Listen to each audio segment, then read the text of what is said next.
Bonjour à toutes et à tous, bienvenue sur cette chaîne dédiée au développement du leadership féminin. Je suis Valérie Richard, votre coach en leadership. Alors cette semaine, je vais vous parler des compétences qui sont nécessaires quand on est une femme leader. Et pour ça, je suis allée faire mes petites recherches parce que j'aime bien apporter des réponses qui sont étayées. Donc je suis allée chercher deux sources. La première, c'est le site du World Economic Forum qui mène régulièrement des études sur l'avenir du travail et qui est venu pointer les compétences qui vont être nécessaires, notamment pour les leaders d'aujourd'hui et dans les années à venir. Et puis je suis allée regarder aussi le site de Forbes qui publie régulièrement des études sur ce qu'on appelle les soft skills, donc les compétences douces en français. La traduction n'est pas très belle. Là, on est plus sur des compétences en termes de savoir-être qui sont nécessaires justement aux leaders d'aujourd'hui et de demain. Alors pourquoi ça me paraît important? Tout simplement parce que aujourd'hui, quand on gère une entreprise, quand on manage une équipe, eh bien ça nécessite d'avoir un certain nombre d'aptitudes et on peut se sentir parfois dépassé parce que ce sont des missions, des tâches qui nous prennent beaucoup d'énergie. Et moi, ce que je vous propose là, c'est de venir regarder quelles sont les compétences qui vont vous aider et peut-être de vous dire où j'en suis moi par rapport à ces compétences. Si je devais m'auto-évaluer, qu'est-ce que je pourrais dire, où est-ce que j'en suis pour vous aider peut-être à réfléchir à votre développement de compétences, à vous dire tiens, est-ce qu'il faut que je me forme, est-ce qu'il faut que je me fasse accompagner, sur quoi il faut que je porte mon attention peut-être pour les mois ou les années à venir, de façon à me sentir plus à l'aise, plus légitime aussi, parce que j'entends souvent ça, je me sens pas tout à fait légitime dans mon rôle de leader.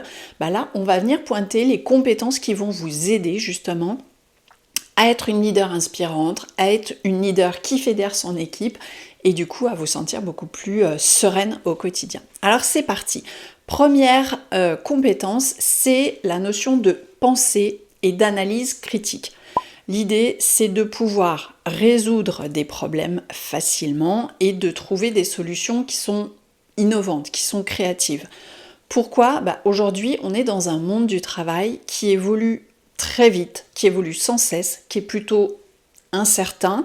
Et finalement, le fait d'avoir cette pensée, cette analyse critique, de trouver des solutions innovantes, créatives, j'allais dire créatrice, des solutions créatives, effectivement, ça va vous aider dans les situations comme ça où on ne sait pas trop où on va. Et ça va être important de pouvoir développer cette compétence.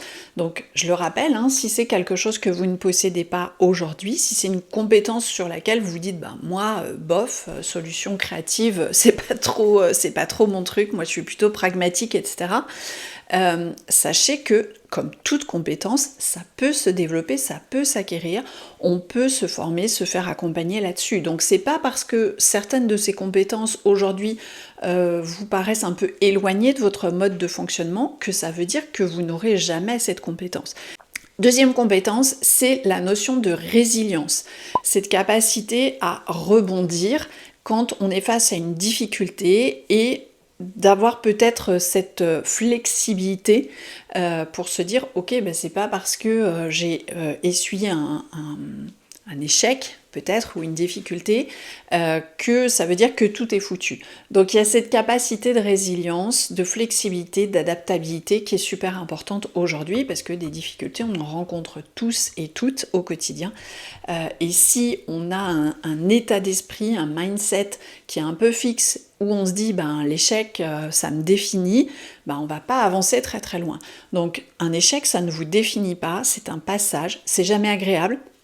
Mais c'est une occasion d'apprendre, c'est une occasion de se remettre en question et de se dire tiens, comment est-ce que je peux tirer profit entre guillemets, qu'est-ce que je peux apprendre de cette situation d'échec, qu'est-ce que je vais faire pour m'améliorer et ne pas retomber dans les mêmes travers la prochaine fois. Troisième compétence, ça va être la motivation et la conscience de soi. Alors là, ça vient nourrir un peu mon moulin, puisque vous savez, si vous me suivez, que je suis totalement addict au développement personnel. C'est vraiment mon dada, j'adore ça.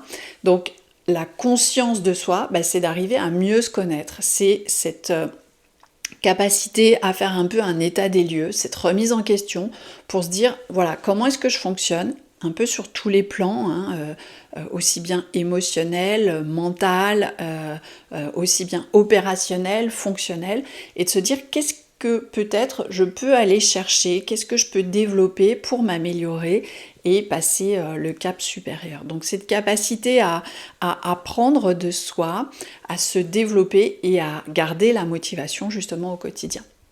Quatrième compétence qui est citée, c'est cette curiosité et cette envie d'apprendre constamment.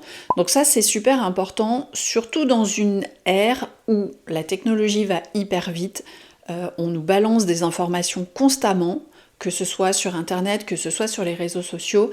Et le fait qu'on ait envie soit d'apprendre régulièrement, ça va nous aider justement à rester en éveil, à pouvoir trier parmi toutes ces informations aussi, et puis à se dire, tiens, il y a des choses peut-être qu'aujourd'hui je ne comprends pas très bien, mais j'ai aussi envie d'apprendre. Et ça va être important. Je pense aussi aux outils d'intelligence artificielle qui sont maintenant très très largement accessibles. Et on pourrait se dire, comment est-ce que je peux utiliser ce type d'outils? Est-ce que ça m'intéresse? Est-ce que ça peut être facilitant dans mon quotidien et celui de mon équipe ou pas? Mais en tout cas, d'avoir cette curiosité et régulièrement de s'interroger pour aller apprendre et rester un éternel étudiant finalement. Compétence suivante, ça va être de faire preuve d'empathie et d'écoute active. Alors, on pourrait même se dire qu'il y en a deux ici. Je les ai rassemblées. Ce sont des compétences qui, selon moi, sont nécessaires et c'est pas nouveau. Cette capacité à faire preuve de réelle écoute, vraiment chercher à comprendre le point de vue de l'autre, chercher à entendre ce qui peut être difficile par exemple pour un collaborateur, essayer de se mettre à sa place finalement, de se mettre un peu dans ses chaussures. Ça pour moi, ça va créer une proximité et un lien de confiance qui va vous aider aussi à être un manager respecté, à être un manager reconnu, et puis vous-même, ça va vous aider à trouver les bons leviers à actionner avec votre équipe pour permettre à cette équipe d'être performante, constructive, mais aussi d'être bien, de s'éclater dans son travail. Et ça, c'est important pour garder la motivation de son équipe sur le long terme. Compétence suivante, c'est la notion de leadership et d'influence sociale. Donc bien évidemment, ça paraît presque logique pour un leader de savoir faire preuve de leadership, mais c'est quoi le leadership? C'est cette capacité à inspirer les autres, à transmettre sa vision et à embarquer les gens avec soi. Donc cette notion d'influence sociale, c'est ça, c'est comment est-ce que je fais pour donner envie à mon équipe de me suivre, pour aller atteindre les objectifs et me suivre dans la vision que j'ai pour le développement de mon entreprise. Compétence suivante, c'est l'intelligence émotionnelle. Donc là aussi, c'est un sujet que j'évoque assez souvent dans mes vidéos, dans mes programmes d'accompagnement en coaching. Pour moi, le fait de savoir écouter ses émotions, de se connaître, de savoir les gérer, mais aussi d'être à l'écoute et de savoir gérer les émotions de son équipe, c'est hyper important et ça permet aussi de garder cette humanité qui est nécessaire quand on passe du temps ensemble au travail. Ensuite, on va retrouver la confiance en soi. C'est aussi une compétence en termes de soft skills, se dire comment est-ce que je m'estime, comment je m'estime capable d'agir dans une situation donnée, est-ce que j'ai suffisamment confiance en moi pour passer à l'action. Ça, c'est super important. Encore une fois, je dirais pour tout type de poste en entreprise, mais c'est encore plus vrai quand on est manager, qu'on est leader ou qu'on est dirigeant d'entreprise. Et puis ensuite, la communication, bien sûr. Alors ça, c'est presque pas une soft skills, ça pourrait être une compétence technique, un savoir-faire. Il y a cette notion de transmission, comment est-ce que je fais passer mon message, mais aussi comment est-ce que j'adapte ma communication en fonction de la personne que j'ai en face de moi. Et enfin, dernière compétence que je voulais pointer, c'est la gestion du temps et du stress. J'ai mis les deux ensemble, mais là aussi on pourrait distinguer presque deux compétences différentes. Encore une fois, on est tous très très pris par le temps. Les heures nous manquent dans une journée pour arriver à faire tout ce qu'on a à faire.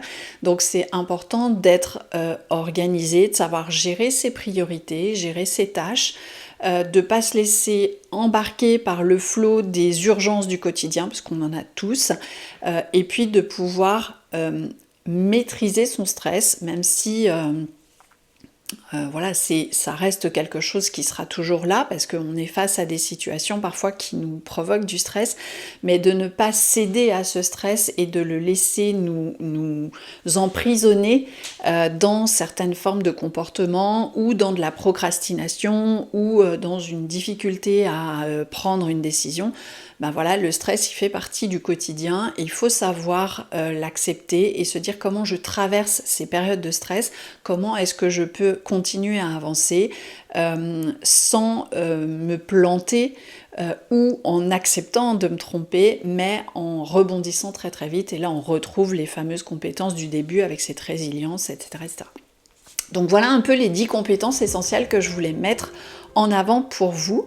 J'espère que ça va vous éclairer. En tout cas, je vous invite vraiment pour chacune d'entre elles peut-être à vous dire j'en suis où, si je devais peut-être m'auto-évaluer entre 1 et 10 et de vous dire tiens, quelles seraient là ou les compétences sur lesquelles j'ai envie de travailler prochainement pour avancer. Et puis en tout cas, je vous remercie beaucoup d'avoir regardé cette vidéo. J'espère qu'elle vous aura plu. Je vous retrouve bien sûr la semaine prochaine pour une nouvelle vidéo. N'hésitez pas en tout cas à partager celle-ci si vous pensez qu'elle peut être utile à d'autres personnes. Et je vous dis à très vite. Bye bye.